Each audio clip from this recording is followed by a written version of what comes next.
If you accidentally sent a message to somebody on WhatsApp, that is no problem because you can always edit that message and reword it or completely change what that message says. However, keep in mind you need to do this quickly because it only is an option for 15 minutes after you sent that message. I'll show you exactly how to do it. Open up the WhatsApp app on your iPhone or Android, and then just hop into a conversation.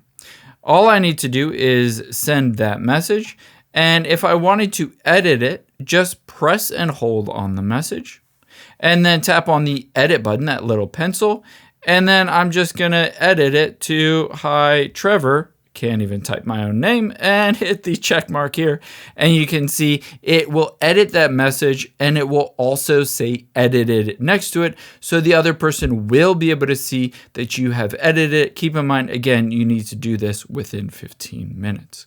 I hope this helps. I know you're busy, so thanks for spending a little bit of your day here with me, and I'll catch you on the next one.